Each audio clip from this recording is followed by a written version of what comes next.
ধূমপান এবং মদ্যপান স্বাস্থ্যের পক্ষে ক্ষতিকর। প্রিয়নাথ মুখোপাধ্যায়ের কাছে এলো এক অদ্ভুত কেস।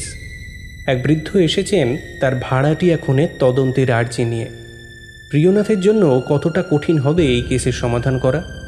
তেইজ এন্টারটেনমেন্ট ভেঞ্চার্সের নিবেদন গল্প স্বল্প।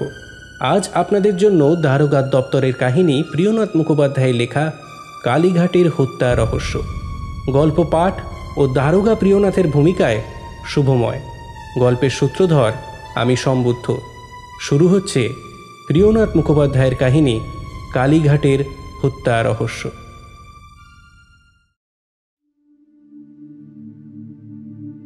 কার্তিক মাস, কিন্তু বেশ শীত পড়েছে। কলকাতায় মহাধুম, কি একটা মহা উৎসবের যোগ উপলক্ষে বাইরে থেকে দলে দলে লোক আসছে। যেখানে যত খালি বাড়ি ছিল প্রায় সবই ভাড়ায় ভর্তি। এমন সময় এই শহরে আমাদের দায়িত্ব অনেক বেশি। চেষ্টা করি সমস্ত অপ্রীতিকর ঘটনা আটকানোর, তারপরেও দু একটা ঘটনা ঘটে যায়। সেদিন বেলা 9টার সময় আমি স্নান করছি, এমন সময় সংবাদ পেলাম একজন বৃদ্ধ আমার সঙ্গে দেখা করতে চান। তার বাড়িতে নাকি খুন হয়েছে। এটা সেই সময়ের কথা বলছি যখন আমি ভবানীপুর থানার ভারপ্রাপ্ত। খবর পেয়ে যত তাড়াতাড়ি পারলাম স্নান শেষ করে অফিস ঘরে এলাম। দেখলাম এক বৃদ্ধ ঘরের মাঝখানে চুপচাপ দাঁড়িয়ে রয়েছেন। তিনি এত গভীর চিন্তায় মগ্ন হয়ে নিষ্পলক দৃষ্টিতে অফিস ঘরের টেলিফোনের যন্ত্রটার দিকে তাকিয়ে রয়েছেন, যেন মনে হয় তিনি ভীষণ আতঙ্কে রয়েছেন। বৃদ্ধের বয়স প্রায় 70 বছর। তাকে দেখতে ফর্সা, কিন্তু তাতে কোনো লাবণ্য নেই। পরনে একটা মোটা ধুতি, গায়ে একখানা নামাবলি, তার উপরে একখানা লাল বনাত, পায়ে ঠনঠনের চটি জুতো, অর্থাৎ ব্রাহ্মণ। বৃদ্ধ যেমনভাবে অফিস ঘরের মধ্যে দাঁড়িয়েছিলেন তাকে দেখে উন্মাদ বলেই মনে হবে। আমার জুতোর শব্দে বৃদ্ধের চমক ভাঙল। তিনি আমার দিকে তাকিয়ে বললেন, রক্ষা করুন, রক্ষা করুন, আমার সর্বনাশ হয়েছে, রক্ষা করুন, এই গরিব ব্রাহ্মণকে রক্ষা করুন আপনি। আচ্ছা, আপনি শান্ত হন। আমি খুব বড়সড় বিপদে পড়েছি ইন্সপেক্টর সাহেব। আপনি আমায় রক্ষা না করলে আমি আমি ভীষণ সমস্যায় পড়ে যাব। আমি আপনার সব কথা শুনবো। আপনি দয়া করে আগেই চেয়ারে বসুন, ব্যস্ত হবেন না। আমার কথা শুনে কলের পুতুলের মতো বৃদ্ধ সেইখানে বসলেন। আমি দাঁড়িয়ে থেকে প্রশ্ন করলাম, আপনার বাড়ি কোথায়, আর আপনার কি কিছু হয়েছে? যা হয়েছে বলুন আমাকে।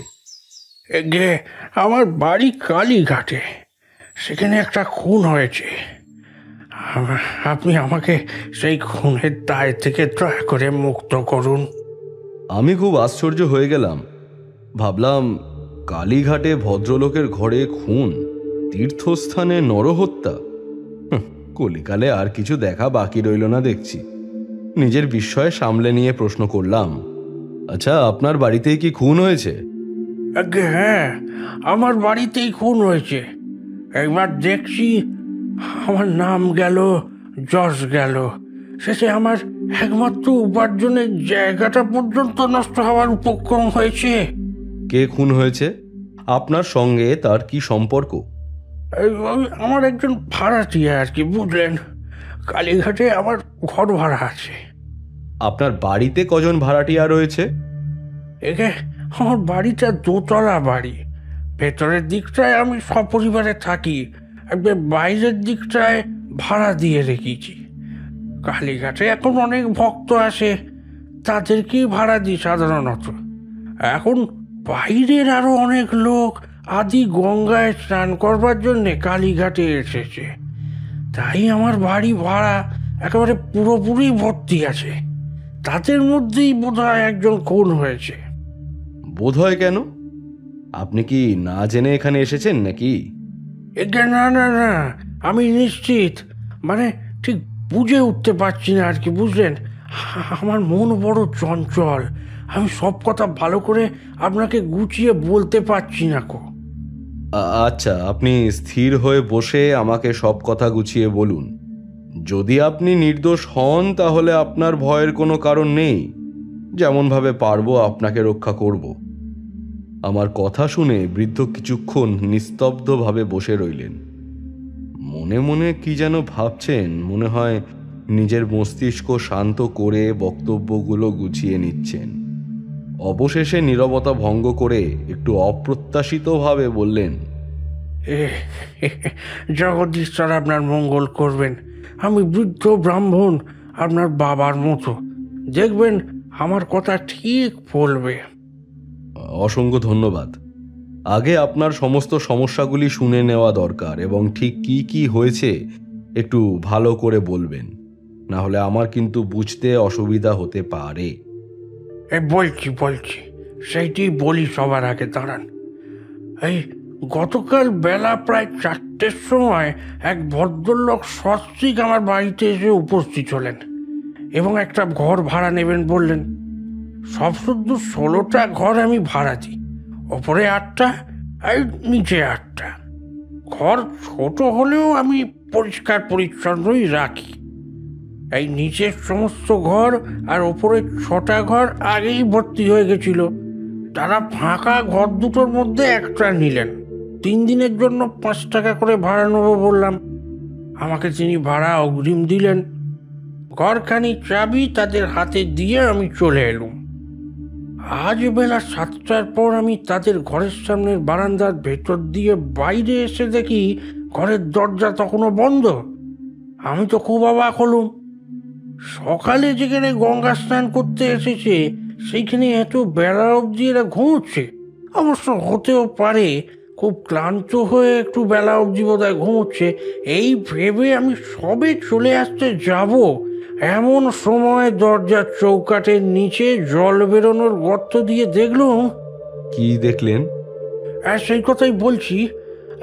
দেখলুম রক্ত। ওই রক্তের একটা ধারা দেখতে পেলুম। আমার কেমন যেন একটা সন্দেহ হলো, বুঝলেন। আমি সেখানে বসে ভালো করে সেই গর্তটা পরীক্ষা করতে শুরু করলাম। হ্যাঁ, ওটা রক্তই ছিল। ওটা রক্ত, পরিষ্কার রক্ত। আমার কেমন ভয় হলো। দরজায় ধাক্কা দিতে শুরু করলাম, এমনকি তাদের নাম ধরে ডাকাডাকিও করতে শুরু করলাম। কিন্তু না, ভেতর থেকে কোনো উত্তর পেলাম না। দেখতে দেখতে বাকি ঘরের অনেকেই সব বেরিয়ে আসতে শুরু করলো। সকলে মিলে কোলাহল চিৎকার করে তাদেরকে ডাকলুম, কিন্তু আশ্চর্যের বিষয় ভেতর থেকে কোনো উত্তর পাওয়া গেল না। একজন দরজা ভাঙার পরামর্শ দিলে আমি বারণই করলুম। ভাবলুম আপনারা এসে যা ইচ্ছা করার করুন, এখন আপনি ভরসা। আজ আমার বাড়িতে যা হলো তাতে মনে হয় না আর কেউ কোনোদিন আমার ঘর ভাড়া নেবে বলে। এই বলে বৃদ্ধ থামলেন। তাহলে আমাদের আর দেরি করা ঠিক হবে না, এখনই চলুন আমার সাথে। এই কে আছো, গাড়ি বের করো তো। আমি আর দেরি করলাম না, তখনই একজন কনস্টেবলকে সঙ্গে নিয়ে সোজা চলে গেলাম কালীঘাট। যখন আমরা বৃদ্ধের বাড়িতে পৌঁছলাম তখন বেলা 11টা বেজে গিয়েছে। নকুলেশ্বর তলা থেকে বৃদ্ধের বাড়ি প্রায় 5 মিনিটের পথ। বাড়িটা দেখতে প্রকাণ্ড কিন্তু পুরাতন। তার 2 পাশে ফাঁকা মাঠ। সেখানে পৌঁছতেই বৃদ্ধ আমাকে উপরে নিয়ে গেলেন এবং যে ঘর থেকে রক্ত বেরোচ্ছিল তার সামনে নিয়ে গিয়ে দাঁড় করালেন। আমি কিছুক্ষণ সেই রক্তচিহ্ন লক্ষ্য করে দরজায় আঘাত করলাম।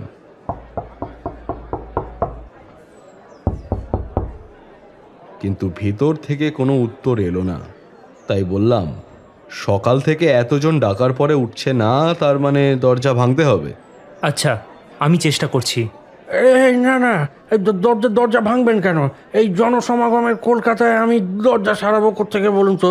এখন তো সবাই ব্যস্ত। দরজা ভাঙবো না বলছেন? এই তুমি চুপ করো তো। এই আর আপনি শুনুন, আপনার দরজা না ভাঙলে ভেতরের মরা উদ্ধার করা তো সম্ভব নয়। আপনি 2টো দরজার মায়া করে নিজের বিপদ বাড়াতে চাইছেন? না, তা চাই না। বৃদ্ধের আপত্তি সত্ত্বেও দরজাটা ভাঙা হলো। বাড়িটা পুরনো, দরজা ভাঙতে বিশেষ কষ্ট হলো না। কিন্তু তারপর ভেতরে ঢুকে যা দেখলাম তাতে রীতিমতো চমকে গেলাম। মেঝের উপর এক যুবক চিত হয়ে পড়ে আছে, বুকে একটা ছোট্ট ছুরি বেঁধে আছে। সেই ক্ষত দিয়ে রক্তের একটা প্রবাহ বাইরের দিকে চলে গেছে। ঘরটা ছোট হলেও ঘরে 2টো জানলা। দেখলাম তার একটা খোলা, অপরটা বন্ধ। লোকটার সমস্ত শরীর আড়ষ্ট হয়ে গিয়েছে, গভীর ক্ষত থেকে রক্ত বেরোনো বন্ধ করা গিয়েছে। যুবকের গলায় একটা দড়ি সজোরে বেঁধে রেখেছে কেউ। দেখে বোঝা যায় এতেই দম আটকে তার মৃত্যু হয়েছে। লোকজনের ভিড় সরিয়ে দিয়ে দরজা বন্ধ করে বৃদ্ধকে জিজ্ঞাসা করলাম, সদানন্দবাবু, আপনি ভেতরে আসুন, কয়েকটা প্রশ্ন করার আছে। বৃদ্ধ ভিতরে এলেন। আমি বললাম, আপনি ছাড়া এখানে আর কে আছে? ওই তো আমার স্ত্রী, আমার একমাত্র পুত্র, এক বিধবা কন্যা, এছাড়া একজন চাকর আর 5 জন দাসী মাঝি রেখেছি। 5 জন দাসী? কেন? আপনার পরিবার তো তত বড় নয়, 5 জন দাসীর প্রয়োজন কি? তারা কেবল আমার সেবার জন্যই নয়, এই ভাড়াটে অতিথিদের দেখভাল করবার জন্য তো লোকের প্রয়োজন। আর দাসীদের বেতন দিতে হয় না, তারা কেবল আমার বাড়িতে দুবেলা দুমুঠো খায়। আর তাছাড়া অতিথিদের কাজকর্ম করে তারা বেশ 2 পয়সা কামায় আর কি, তাদের থেকে যা পায়। ওরা থাকে কোথায়? এই বাড়িতেই। এই যে সকল যাত্রী প্রায় আমার এখানে এসে থাকেন, তাদের অধিকাংশই খাওয়া দাওয়া করে সন্ধেবেলা চলে যান, সুতরাং 5 জনের জায়গা হয়েই যায়। বুঝলাম। আচ্ছা, এই যুবকের নাম জানেন? ওর নামটা কি, বগলাচরণ মিত্র। হ্যাঁ, বগলাচরণ মিত্র, এই জাতে কায়স্থ। ভালো কথা, এতক্ষণ আমার খেয়াল করিনি। ওনার স্ত্রী কোথায় গেলেন বলুন তো? স্ত্রী? হ্যাঁ, স্ত্রী। তিনি কোথায় গেলেন? প্রশ্নটা আমার মনেও এসেছিল। যুবক যে বিবাহিত সেটা আমি ভুলিনি। কিছুক্ষণ ভেবে আমি ব্রাহ্মণকে জিজ্ঞাসা করলাম, তার বয়স কত? তা কত, আন্দাজ 17 হবে। হ্যাঁ, দেখুন, এই খুনকে সামান্য ব্যাপার মনে করবেন না, এর মধ্যে কোনো গভীর রহস্য আছে। যুবতী হয় পালিয়েছে বা কেউ অপহরণ করেছে। বলেন কি? খুনি কি করে ঘর থেকে বের হলো সেটাই তো বুঝতে পারলাম না। আর কোন পথ দিয়েই বা সেই মেয়েটিকে অপহরণ করবে? আপনি তো নিজেই দেখলেন, ঘরের দরজা তো ভেতর থেকে বন্ধ ছিল। আমি বৃদ্ধের কথায় কোনো উত্তর না করে ঘরের মেঝেটা ভালো করে পরীক্ষা করলাম। যা দেখলাম তাতে বেশ অবাক হলাম। দেখলাম মেঝের অস্পষ্ট ধুলোর উপর 3 জনের পায়ের ছাপ। ঘরে যখন 2 জনের বেশি লোক ছিল না, তখন 3 নম্বর পায়ের ছাপ কার? সবচেয়ে ছোট পায়ের ছাপ দেখে বুঝলাম এটা ছেলেটার স্ত্রীর পা। পায়ের মাপ আন্দাজ করে বুঝলাম মাঝারি আকারের পায়ের ছাপ ওই যুবকের। তাহলে এই বড় পায়ের ছাপ কার? মেয়েটাই বা গেল কোথায়? তবে কি সেই স্বামীকে খুন করে পালিয়েছে? কি করেই বা সে ঘর থেকে পালালো? ঘরের দরজা ভেতর থেকে বন্ধ ছিল। আরও একটা ব্যাপার লক্ষ্য করলাম, এই দারুণ শীতে ঘরের জানলা খুলে কেউ তো শোবে না। নিজের সন্দেহ দূর করতে জানলার কাছে গিয়ে দেখলাম, দেখে তো মনে হচ্ছে এখান দিয়েই পালিয়েছে 2 জন। হ্যাঁ, বলেন কি মশাই, জানলা দিয়ে? এও সম্ভব? হ্যাঁ, আপনার পুরনো বাড়ি, জানলার গড়া আলগা, ইচ্ছা করলে সেটাকে খোলা যায় এবং এখান থেকে অনায়াসে একজন লোক বেরোতে পারবে। এই তো দেখুন, এক গাছা শক্ত দড়িও বাঁধা রয়েছে। দড়িটা সাধারণ নয়, এর মধ্যে মধ্যে গ্রন্থি দেওয়া ছিল। এই দড়ি বেয়েই কোনো বাইরের লোক ঘরে ঢুকেছিল। বাড়িটা 2 তলা বটে, কিন্তু খুবই পুরনো। আজকাল 1 তলা বাড়ি যত উঁচু হয়, এই বাড়িটা তেমনই। সুতরাং সেই ঘর থেকে যে কোনো লোক দড়ি বেয়ে পালাতে পারে। এবং জানলার পাশেই হলো বাগান। আচ্ছা, এই বাগানটা কি আপনার? হ্যাঁ, বাগান তো আমারই। তার মানে অপরাধী যে কজন ছিল সবাই বাগান দিয়ে সম্ভবত পালিয়েছে।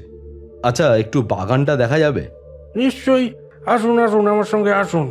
হ্যাঁ, চলুন তো। এই কনস্টেবল, দরজায় দাঁড়িয়ে থাকো, কাউকে ভেতরে আসতে দেবে না। বাগানে গিয়ে দেখলাম তার অবস্থা অতি শোচনীয়। বাগানে অনেক গাছ, একটা পুকুরও ছিল, তবে তার ঘাট ও সিঁড়ির অবস্থা আরও ভয়ানক। বাগানের চারিদিকে রাংচিত্রের বেড়া, কিন্তু তাও মাঝে মধ্যে ভেঙে গিয়েছিল। বাগানেও ওই একই পায়ের ছাপ আমি দেখতে পেলাম। সেই চিহ্নগুলি যে হত্যাকারীর পায়ের, সে বিষয়ে কিছুমাত্র সন্দেহ রইল না। মৃতের স্ত্রীরও পায়ের ছাপ বাগানে রয়েছে। যদি সে নিজের ইচ্ছায় খুনির সঙ্গে না যেত তাহলে বাগানে তার পায়ের ছাপ দেখতে পেতাম না। মেয়েটি যে এই খুনের সঙ্গে জড়িত সে বিষয়ে কোনো সন্দেহই রইল না। বৃদ্ধ আগের মতোই ভীত সন্ত্রস্ত হয়ে রয়েছেন। আমাকে ভয় ভয় জিজ্ঞাসা করলেন, এই যে কি বুঝলেন বলুন দেখিনি? আমার না কেমন বড্ড ভয় করছে। আমার একটা খটকা লাগছে এবং সেটাই সবচেয়ে বড় রহস্য বলে মনে হচ্ছে। খটকা? কি খটকা দারোগা বাবু?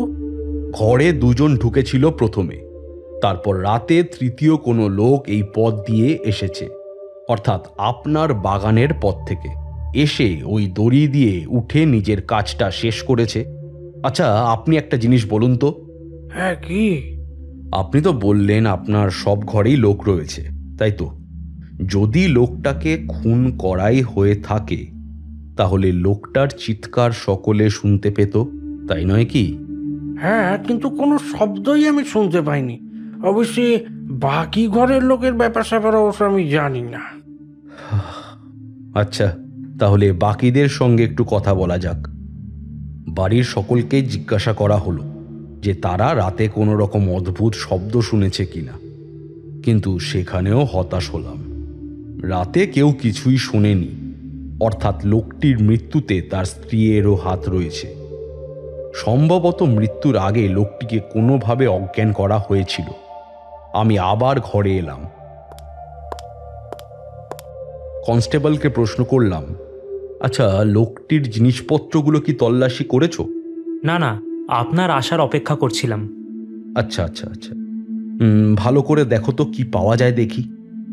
কাপড়গুলো ভালো করে পরীক্ষা করলাম, তেমন কিছুই পাওয়া গেল না। এরপর বড় ট্রাঙ্ক দেখতে গিয়ে দেখলাম ট্রাঙ্কের চাবি নেই। কনস্টেবল বলল, তালা ভাঙতে হবে মনে হচ্ছে। চাবি নেই? অদ্ভুত। তাহলে ভেঙে ফেলো।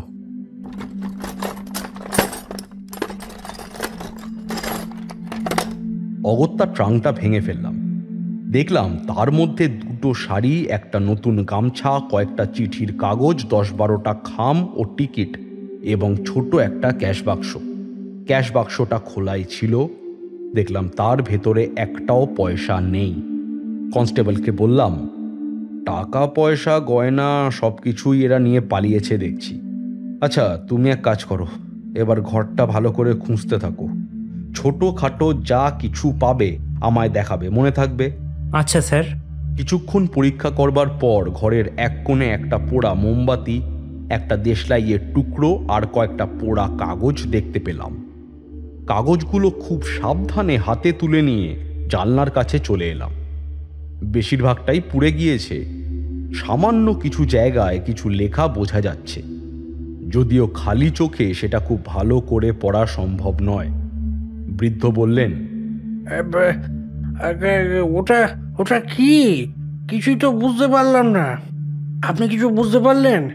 আমার যে বড় দুশ্চিন্তা হচ্ছে। আপনি শান্ত হন, আমরা দেখছি তো। কিন্তু এতক্ষণ ধরে তো শুধু দেখেই যাচ্ছেন। কি কি জানতে পারলেন? মানে কে করেছে এই খুন?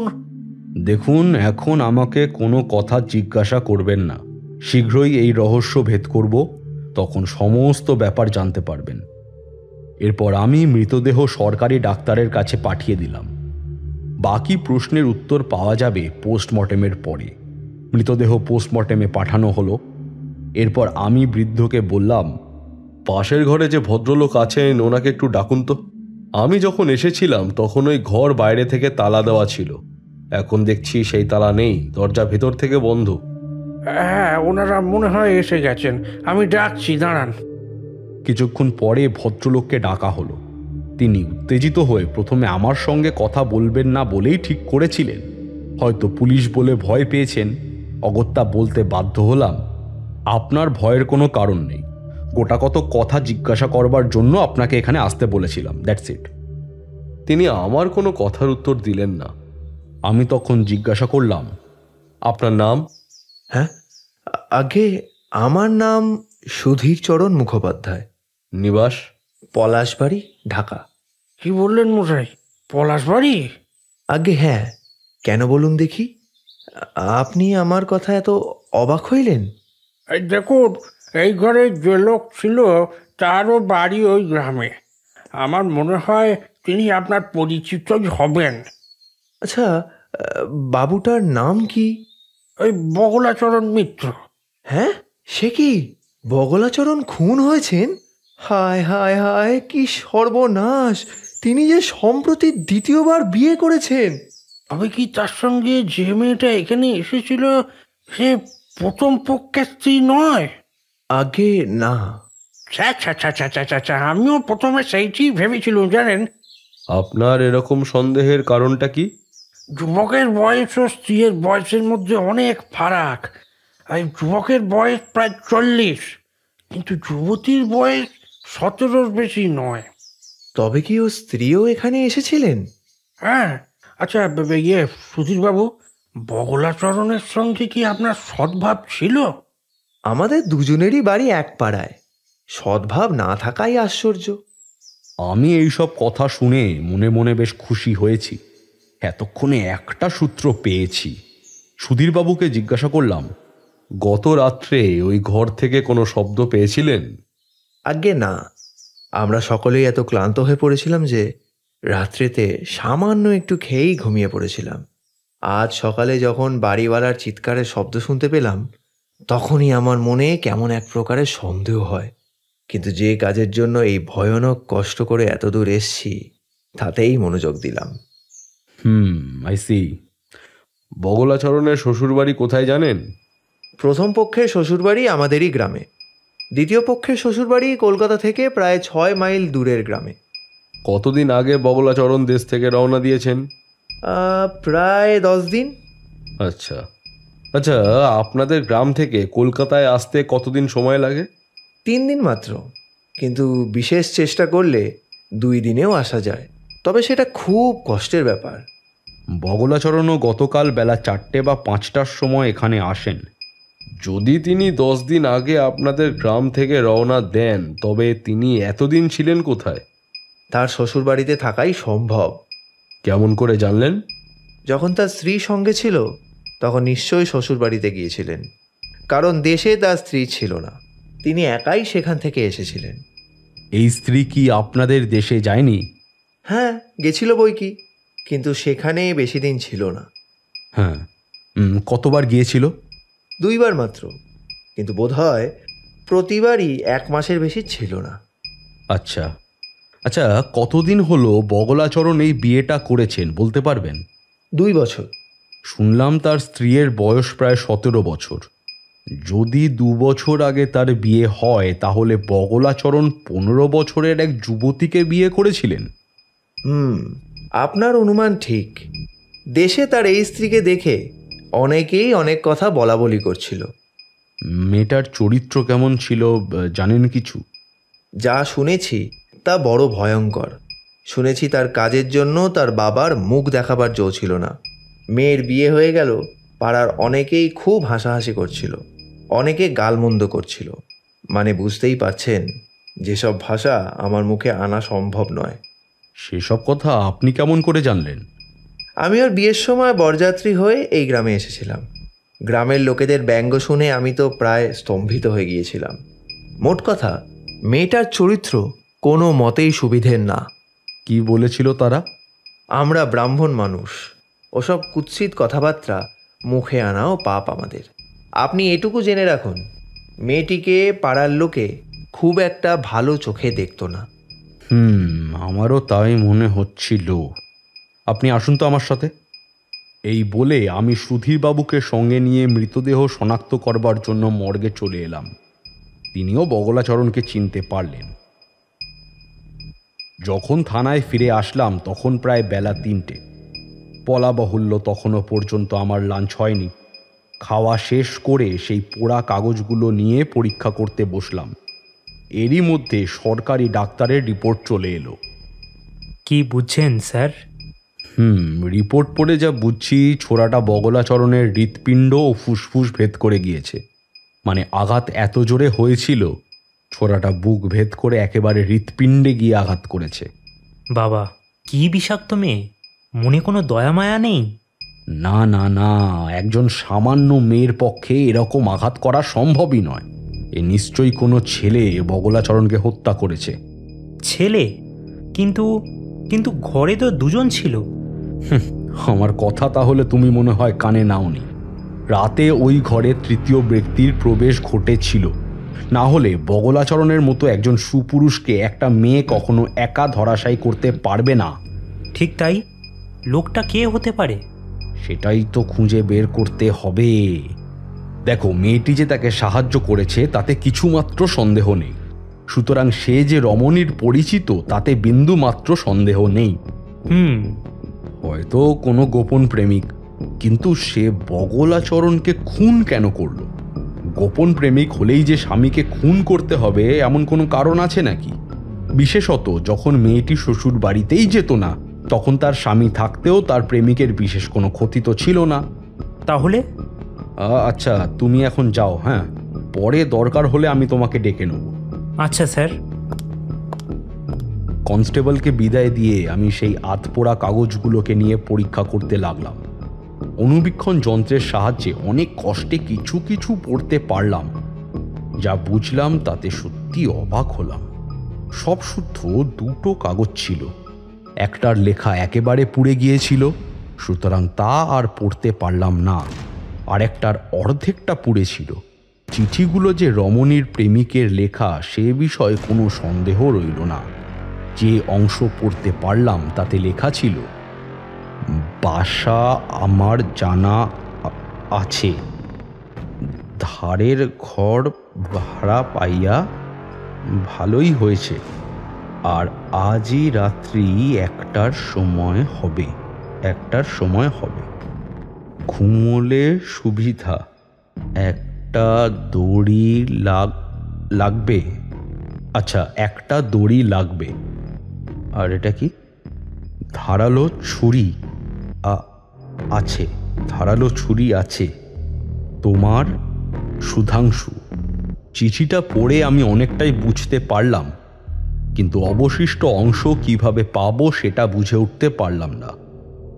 এই সুধাংশুই যে বগলাচরণকে হত্যা করেছে তাতে কিছুমাত্র সন্দেহ নেই, কিন্তু তাকে পাবো কোথায়?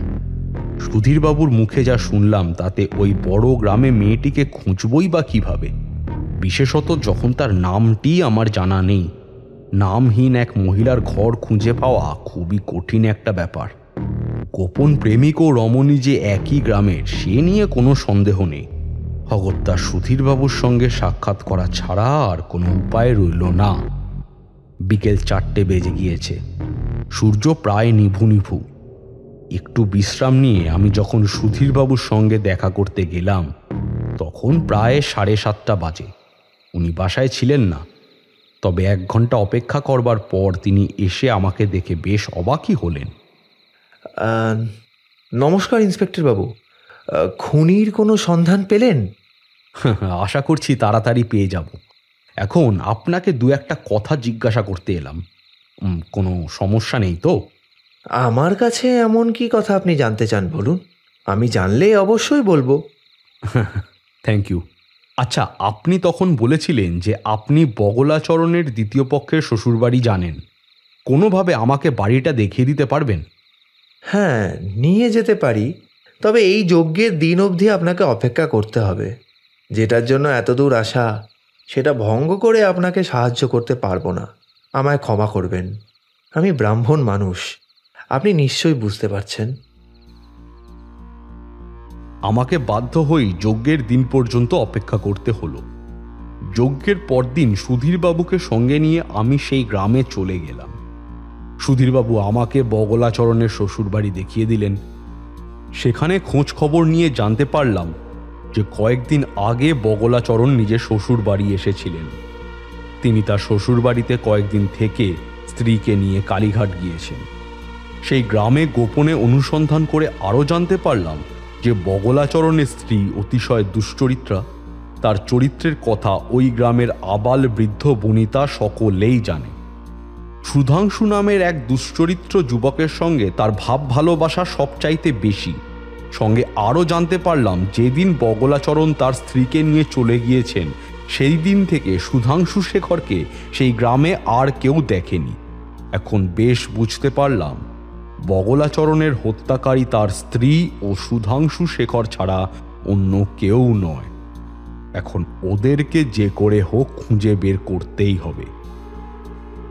আমি যখন পুরোপুরি দিশেহারা হয়ে বসে আছি তখন আমার বিশ্বস্ত কনস্টেবল একথা বলল।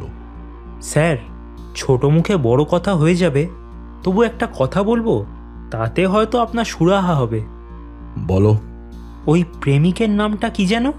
সুধাংশু। আপনার কথা অনুযায়ী ওরা ভাবছে যে কলকাতাতে লুকিয়ে থাকা সবচেয়ে সহজ ব্যাপার, কিন্তু খোঁজ লাগালে কলকাতায় কেউই সুরক্ষিত নয়, তাই হয়তো ওরা কলকাতা থেকে পালিয়েছে। তো তোমার কি মনে হচ্ছে আমি কি ভুল ভাবছি? না, কিন্তু এটাও ভেবে দেখুন, ওরা কিন্তু কোনো দাগি আসামি নয়। কলকাতার ভিড় ওদের কাছে খুবই সুরক্ষিত একটা জায়গা। তোমার কথায় জোর আছে। ওরা দাগি আসামি হলে এই চেনা জায়গায় এসে ভিড় ভাট্টার মধ্যে এমন অপটু লোকের মতো খুন করতো না। ঠিক তাই। তাহলে এখন কি করব স্যার? খোঁজ শুরু করি? না না, দাঁড়াও। আরে বাবা, পুলিশের পোশাকে খোঁজ নিলে সতর্ক হয়ে যাবে। তাছাড়া আমাদের থানার লোক সংখ্যা এত বেশি তো নয় যে গোটা কলকাতা শুধু ওই দুটো খুনিকে খোঁজার জন্য পাঠাবো। এদিকে সামলাবে কে? তাহলে একটাই উপায় আছে, খোঁচড় লাগাও, ওরাই খবর দিতে পারবে। কয়েকদিন পর খবর পেলাম কলকাতার এক ক্ষমতাশালী গুন্ডার বাড়িতে দুজন অদ্ভুত লোকের আবির্ভাব ঘটেছে। তাদের গতি প্রকৃতি খুবই সন্দেহজনক। যে বাড়িতে তারা উঠেছে সেই বাড়ির ঘরের দরজা প্রায় খোলাই হয় না। ও অপর কোনো লোক তাদেরকে তেমনভাবে দেখেনি। ওই বাড়ির উপরে কেবলমাত্র দুটো ঘর, তার একটাতে সেই দম্পতি রয়েছে। ওই বাড়ির ভেতরে লোক পাঠিয়ে আগন্তুকদের সন্ধান নেবার জন্য অনেক চেষ্টা করলাম, কিন্তু সফল হলাম না। একবার ভাবলাম সরাসরি ওই বাড়িতে ঢুকে দেখি যে ওতে কারা রয়েছে। আবার ভাবলাম যার বাড়িতে ঢুকবো সে নিজে প্রভাবশালী গুন্ডা, তার বাড়িতে ঢুকে যদি কাউকে নাও পাই তাহলে আমাকেই সমস্যায় পড়তে হবে। আর যদি ম্যাজিস্ট্রেটের থেকে সার্চ ওয়ারেন্ট নেবার চেষ্টা করি তাহলে সে কথা রাষ্ট্র হয়ে পড়বে। একবার যদি সে কোনোভাবে জানতে পারে তাহলে ওদেরকে আর ধরা যাবে না। অনেক ভেবে একটা প্ল্যান মাথায় এলো। আমি আমার কনস্টেবলকে বললাম, এদিকে এসো, একটা কথা বলার আছে তোমায়। হ্যাঁ, বলুন না স্যার। দেখো, খুনির খোঁজ পেয়েছি, তবে তাকে ধরা খুব দুষ্কর। সুতরাং তোমার সাহায্য লাগবে। শুধু এই কথা কারোর কাছে পাঁচকান করবে না, কেমন? আচ্ছা, মা কালীর দিব্যি, কেউ জানবে না। কনস্টেবলকে যা বলার বললাম। কয়েকদিনের মধ্যেই সে আমার কথা মতন খুঁজে বের করলো এক বুদ্ধিমতী চালাক বার বনিতা, নাম রাধা। তাকে কিছু টাকা পয়সা দিয়ে যা যা করতে হবে সব বুঝিয়ে দিলাম। এবার শুরু হলো প্ল্যান অনুযায়ী পদক্ষেপ নেওয়া। এই গোপন অভিযানের ব্যাপারে খুব বেশি কেউ জানতো না। ঠিক হলো যে কয়েকজন কনস্টেবল সঙ্গে যাবে। সেই দিন সন্ধেতে আমি ছদ্মবেশ নিয়ে ওই বারবনিতাকে নিয়ে গাড়িতে উঠে পড়লাম। কনস্টেবলদের ওই বাড়ির কাছে লুকিয়ে থাকার পরামর্শ দিয়েছিলাম। আমি গাড়ি থেকে যখন নামলাম তখন প্রায় রাত 10টা বেজে গিয়েছে।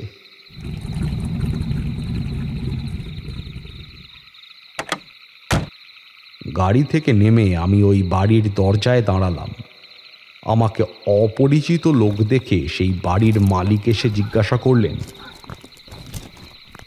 এখানে কি মনে করে মশাই? আমি বড় বিপদে পড়েছি। গাড়িতে একজন মেয়ে আছে।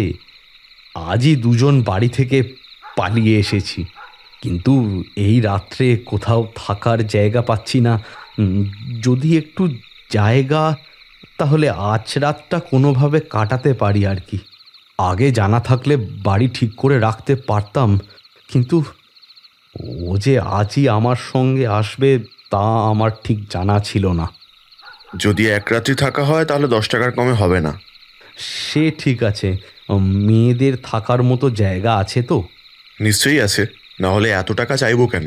আপনি ঘর দেখে নিন, কিন্তু সে ঘরে আরও একজন ভদ্রমহিলা আছে, দুজনকে এক ঘরেই থাকতে হবে। হ্যাঁ, সে তো অতি উত্তম কথা। আমার পরম সৌভাগ্য যে এখানে আরও একজন মহিলা রয়েছেন। তবে চলুন একবার ঘরটি দেখে আসি। ঠিক এই সময় সেখানে আরও একজন যুবক এসে উপস্থিত হলো। সে ঘরে অন্য কোনো মেয়ে ছেলের জায়গা হবে না। যখন আমি আগে টাকা দিয়েছি তখন সে ঘর আমার বিনা অনুমতিতে তোমরা অন্য লোককে সে ঘরে রাখছো কেন? সুধাংশুবাবু, তোমার জন্য কি আমরা লোকসান করব? ইনিও আমাকে এক রাতের জন্য 10 টাকা দিয়েছেন। দেখুন, 10 টাকা কেন, আজ যদি রাত্রি আমি নিরাপদে থাকতে পারি, ওই বাড়ির কোনো লোক এখানে এসে যদি উৎপাত না করে, আমি 20 টাকা দেব আপনাকে। আপনার কোনো চিন্তা নেই, আমি সমস্ত রাত জেগে আছি। এখান থেকে কোনো মেয়েকে কেউ নিয়ে যেতে পারে না। আমি আপনাকে আশ্বাস দিচ্ছি, যখন থাকতে দিয়েছি তখন আপনি নিঃসন্দেহে থাকুন, কিন্তু টাকাটা অগ্রিম দিতে হবে তো? বেশ, আমি তাই দেবো। এই বলে আমি তখনই পকেট থেকে 2 কেতা 10 টাকার নোট দিলাম। বাড়িওয়ালা টাকা নিয়ে সুধাংশুর দিকে তাকিয়ে বলল, সুধাংশুবাবু, দুইজনই স্ত্রীলোক, এতে তোমার বিশেষ ক্ষতি হবে না, অথচ আমারও এক রাত্রির কিছু লাভ হবে। সুধাংশু আর কোনো কথা বলল না।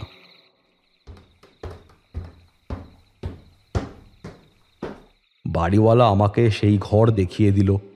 আমি সেখানে গিয়ে দেখি এক অতি সুন্দরী যুবতী সেই ঘরে বসে আছে। আমাদের সঙ্গে সঙ্গে সুধাংশুও এলো। তোমার আর একজন সঙ্গী নিয়ে এসেছে। বাড়িওয়ালার ইচ্ছা আজ রাত্রে তোমরা এই ঘরেই থাকো। যা দেখছি আমাদেরকে কালকে এখান থেকে চলে যেতে হবে। কোথায়? বাপের বাড়ি কিংবা পলাশ বাড়ি ছাড়া আমাকে যেখানে নিয়ে যাবে আমি সেখানেই যাব।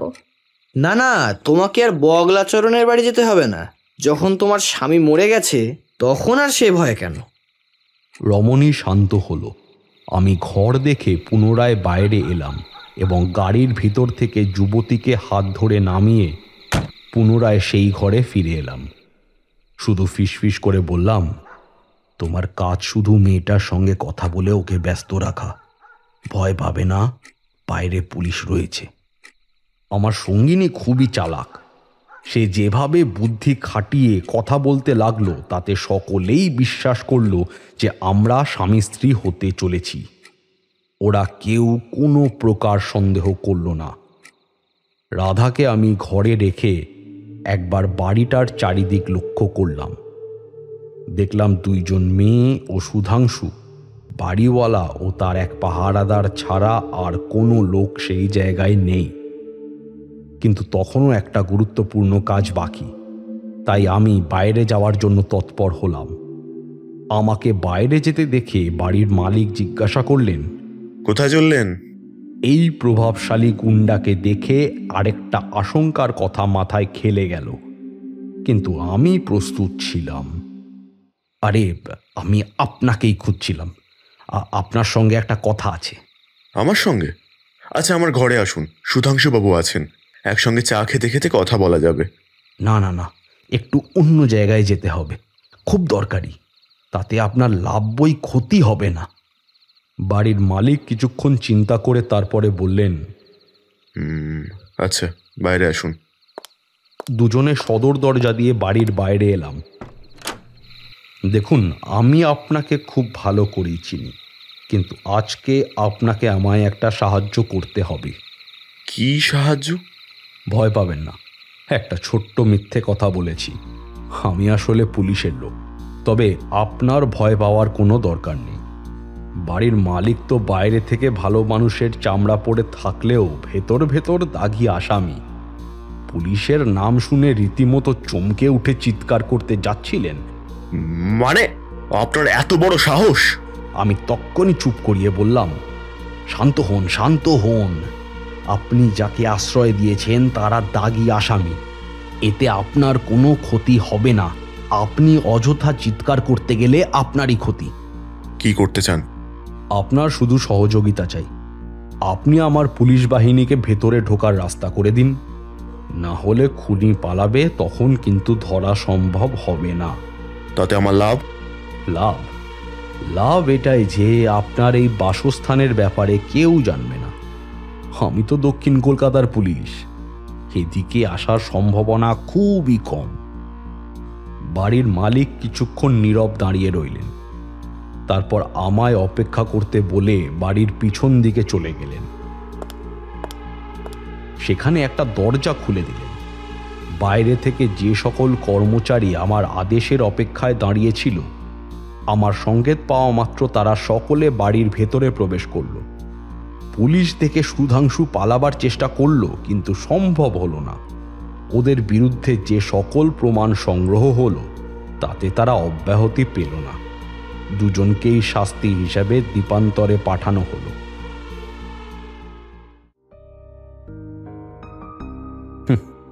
এসব দেখি আর মাঝে মাঝে ভাবি, মানুষের জীবন কঠোর এক অন্ধকারের মধ্যে থাকে। অন্ধকার মানুষের অন্ধ ভালোবাসার কাছেও জিতে যায়, আর হয় এমন সব নৃশংস খুন।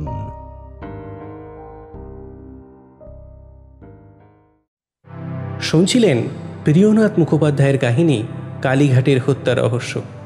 দারোগা প্রিয়নাথ মুখোপাধ্যায়ের ভূমিকায় ও গল্প পাঠে শুভময়, বৃদ্ধ ব্রাহ্মণের ভূমিকায় সম্বুদ্ধ, কনস্টেবলের ভূমিকায় অঙ্কিত, সুধীরচন্দ্রের ভূমিকায় সম্রাট, বাড়ির মালিকের ভূমিকায় প্রতীক, সুধাংশুর ভূমিকায় দীপঙ্কর, রমণীর ভূমিকায় Akanksha. Sound editing, SFX, background music, পরিকল্পনা ও পরিচালনায় Ankit, audio script adaptation Pratik, mix এবং mastering and motion graphics Debdatta, poster ও publicity Deep GFX, social media publicity Amit, Golposwolpo theme Sunny. গল্পটি যদি ভালো লেগে থাকে তাহলে ভিডিওটি লাইক, কমেন্ট ও শেয়ার করে চ্যানেলটি সাবস্ক্রাইব করে পাশে থাকা বেল আইকনটি ক্লিক করে দেবেন রেগুলার আপডেটস পাওয়ার জন্য। আমাদের সাথে যোগাযোগ করতে হলে ডেসক্রিপশন বক্সে দেওয়া আমাদের ফেসবুক ও ইনস্টাগ্রাম পেজে ইনবক্স করতে পারেন। গল্পস্বল্পর পরবর্তী গল্প আসছে খুব শীঘ্রই শুধুমাত্র তেজ এন্টারটেনমেন্ট ভেঞ্চার্সের ইউটিউব চ্যানেলে।